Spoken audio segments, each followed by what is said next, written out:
Salut Loulou. Bah écoutez, là, je viens de sortir d'une journée de travail. On est le 4 juillet, c'est le lendemain de mon anniversaire. Et je vais profiter un petit peu de tout ça pour faire un petit bilan. C'est intéressant. Bah déjà, je voudrais quand même remercier tous mes amis qui m'ont souhaité mon anniversaire. Et comme ça, c'est pas rien. Et regardez un petit peu cet endroit magnifique au Luxembourg, là. Hop, un petit peu. Je dois aussi vous dire que dans un mois, normalement, je suis expulsé de mon studio à Paris. Et je vois ça quand même dans mon œil parce que j'ai aussi envie de changer de vie. Là, je suis en train de faire des démarches pour chercher des colocs. J'envoie aussi pas mal de courriers pour les HLM. Et voilà. Je veux aussi vous dire aussi que dans ces épreuves un petit peu difficiles, j'ai le soutien de beaucoup de mes amis, mais ma famille s'est montrée complètement inexistante. On m'a un peu souhaité mon anniversaire, rien à foutre. Et du coup, je voudrais quand même aborder le sujet des gens toxiques, et même plus que ça, de tous ces gens qui gravitent autour de vous parce que vous êtes lumineux, parce que vous êtes gentil, attentionné, et qui n'ont pas d'énergie, qui viennent juste se vampiriser la vôtre. Et puis le jour où vous avez des soucis, en fait, ils sont juste là pour mettre votre tête dans la gadoue.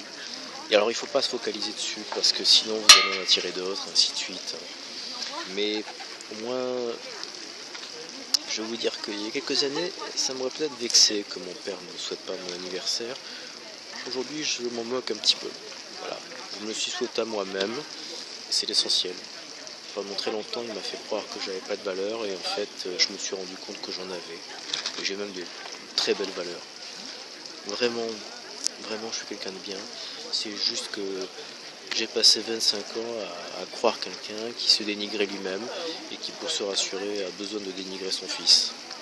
Donc, je voulais partager ça avec vous. Et je voulais partager aussi une vidéo. Il m'a fallu quand même pas mal d'années pour arriver à ce stade-là de réflexion, où je me suis pardonné à moi-même, où je me suis senti responsable aussi de tout ça, et de tous ces jeux, de ces manipulations familiales, etc. Et qui continuent à l'être, parce qu'au final, c'est des manipulations que j'ai de la part de ma soeur ou de mon père, qui en gros, je vais t'aimer ou je vais te reconnaître le jour où tu feras ci, ça, et en fait ça n'arrive jamais, parce que c'est jamais suffisant, et de toute façon ça ne sera jamais suffisant.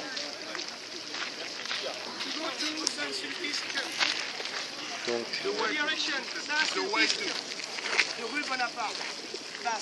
et ça pour vous dire que en ce moment je me sens bien, je me sens plus reposé, j'ai trouvé un taf, c'était parmi les premiers objectifs, on est quand même le 3 juillet et c'est important de faire un bilan un peu de ce qui s'est passé de cette année. Je suis arrivé à trouver un boulot, un CDI, et c'est pas rien, c'est clairement rien du tout, surtout que j'ai eu pas mal de difficultés, ça n'a pas été facile d'avoir ce CDI après 3-4 CDD.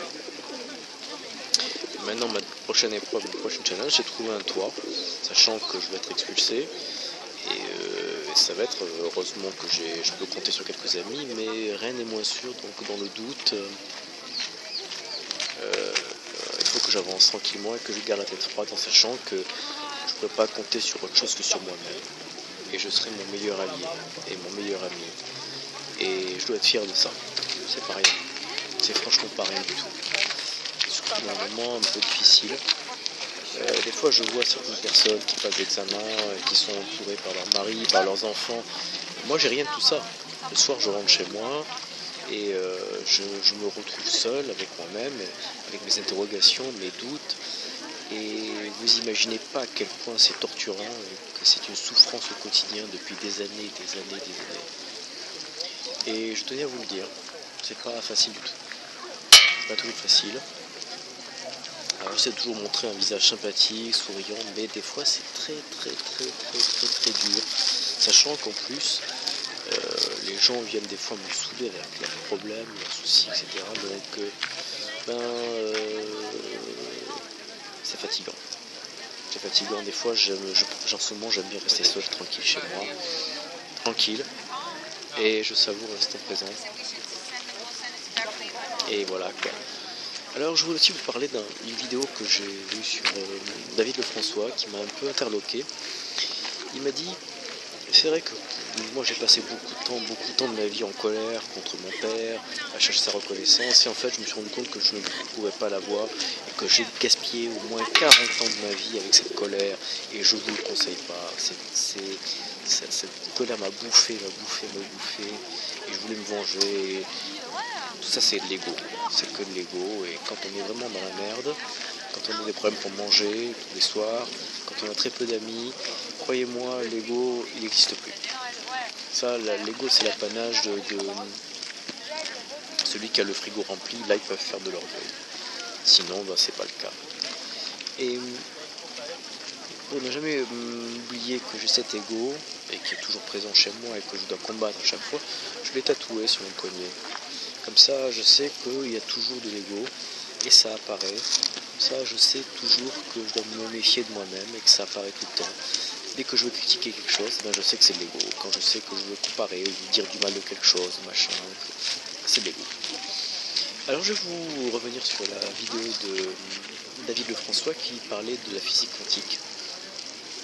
C'est une vidéo qui m'a beaucoup touché parce qu'elle dit, la règle, la vie, c'est il faut l'accepter, il faut accepter chaque événement qui vous arrive, parce que vous êtes à la meilleure place là où vous devez être à l'instant. Et c'est vrai que c'est quelque chose que je partage. Et il disait, il faut voir la vie, tous les événements qui vous arrivent de la vie comme un supermarché.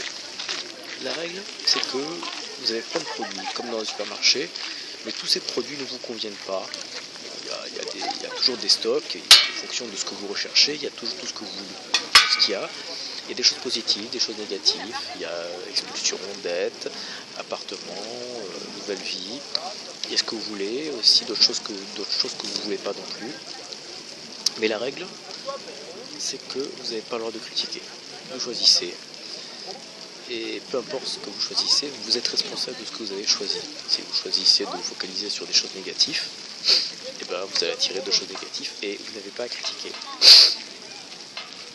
Si vous voulez focaliser sur quelque chose de positif,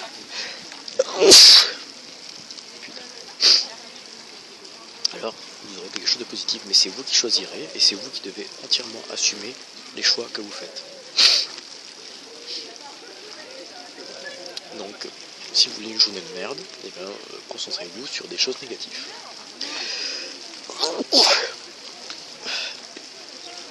Mais la règle, c'est que pour attirer les choses positives, vous devez dire, je pose l'intention d'attirer vers moi la bonne humeur. Je pose à moi l'intention d'attirer vers moi la solution pour avoir un toit.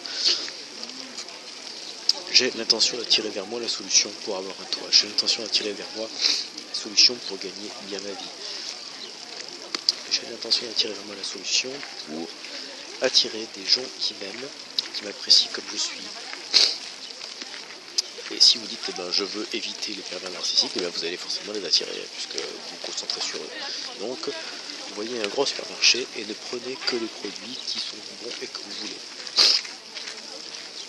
Voilà. Et sur ce, je voulais finir ça avec vous. Et voilà, et je vais faire maintenant une petite méditation pour rester un petit peu dans l'ambiance du Luxembourg. Et après je vais me rentrer chez moi, prendre une bonne douche. Et voilà. Et pour en finir avec mon père, aujourd'hui je le vois tel qu'il est, c'est-à-dire que je le vois comme un être humain fragile. Et il pourra jamais me donner ce que j'attends de lui, peu importe. Et du coup, il faut l'accepter. Il faut accepter tel qu'il est. Il ainsi que ma famille. Et faire ce qu'on a à faire. Ça sert plus à rien de naïvement comme les petits gamins lui montrer des vidéos où je joue, machin, ne rien attendre, je peux pas attendre qu'il soit là, qu'il vienne à une pièce de théâtre, il a jamais fait, il le fera jamais. Ça n'intéresse pas. Par contre, je suis pas obligé de tolérer ses critiques, ses sarcasmes, ses méchancetés. Ça ni de lui ni de personne. J'ai pas à supporter ça. Voilà. Mais bon, c'est hors de question. Je veux rester avec des gens qui m'aiment, qui m'apprécient, qui me respecte. Et c'est important. C'est important pour chacun. On n'est pas parfait, j'accepte de ne pas être parfait. J'apprends tous les jours. Tous les jours, des fois, je sors de mon idéalisme, de ma naïveté des fois. Mais j'accepte aussi le fait que je suis un hypersensible et qu'automatiquement, je présume toujours du meilleur chez les gens, ce qui n'est pas forcément toujours le cas. Donc voilà. Sur ce, mes loulous, je vous dis à bientôt. Passez une très bonne soirée, je pense à vous, je vous aime.